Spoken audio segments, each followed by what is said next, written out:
हेतु मुदा मुरारिपदपङ्कज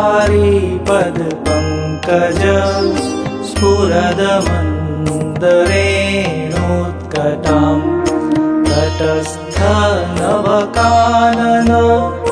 प्रकटमोदपुष्पाम्बुना सुरासुरसुपूजिता